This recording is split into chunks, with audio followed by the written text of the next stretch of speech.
Eto po, nagsalita na rin etong si Attorney Juan Ponce Enrile. Ito na siguro yung pinakamatandang lawyer dito sa atin. Ano ho. Pero ang naalala ko sa kanya ay yung impeachment dati ng isang mahistrado. Anyway, ay justice. Alright, eto. Ginalaw na daw ang baso.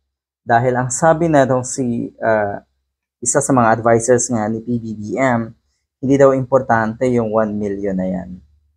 1 million lang kasi yan. At sigurado tayo, naniniwala tayo rin na kahit may nakagawian itong INC na kung ano yung in-endorse ng kanilang mga leader at mga pinuno, ayun ang susundin nila, sigurado tayo, meron pa rin dyan na hindi sang-ayon sa ganyang sistema. At susundin kung sino yung karapat-dapat, kung sino yung kanilang yung nakikita nila na karapat-dapat sa mga pwesto sa gobyerno, sa mga pwesto sa national post. Ayan, 1 million. Alam natin, mga 1 point something million lang naman daw ang umattend dyan sa Quirino. Maliit pa yan.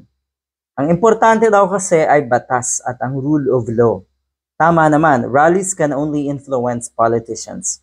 Yun nga, nauna nang sinabi ng ilang eksperto ng mga nasa pwesto rin ng mga dating senators katulad ni Senator De Lima na ay hindi naman talaga makaka-apekto itong rally na ito. Yung numero na yan would not even have the power to change the course of the events. Katulad po ng mangyayaring impeachment kay Sara Duterte. Dahil ang totoo, minority pa rin ang mga yan.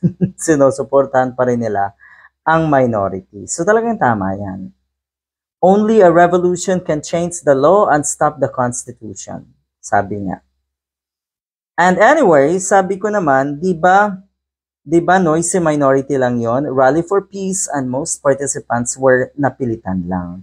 Totoo yon. Karamihan sa mga participants dyan, katulad ng sinabi ko, hindi alam kung ano yung totoong pakay nila. Totoo nakikita nila, rally for peace. Siguro karamihan dyan may question mark. Bakit? Ano po bang kaguluhan to? Meron po ba tayong kaguluhan dito sa ating bansa? So, hindi nila alam. Okay? Hindi nila naisapuso yung totoong adhikain ng rally. Dahil, wala naman talaga. Okay? Pakitang tao lang, ika nga. Pagpapakita nga lang daw ng number, ng force. Oh, ayan. Parang, ang nangyayari, sige, malaki kaming grupo. Binibenta daw ng INC ang kanilang grupo para sa mga politiko. Pag sinabi bang binibenta, it involves money. Sa tingin ko, there is a bigger question. Can the INC with all its numbers amend the Constitution or suspend any of its provision? Are we prepared to discard or sacrifice the value of rule of law for a person or a group of persons? Yon. Di ba napakaganda? Bakit? Sino kayo? Gaano kalaki ang numero nyo kumpara sa majority na sinasabi ni former Senator Leila De Lima?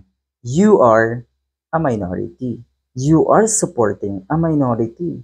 Open book na yan eh. Alam na ng lahat eh, na in support with Sara Duterte, etong ginawang kuno ay peace rally na itong mga ito. At ang sabi nga ni Marcoleta, magiging tuloy-tuloy. Or tuloy-tuloy daw etong rally na gagawin nila. Etong peace rally na gagawin nila.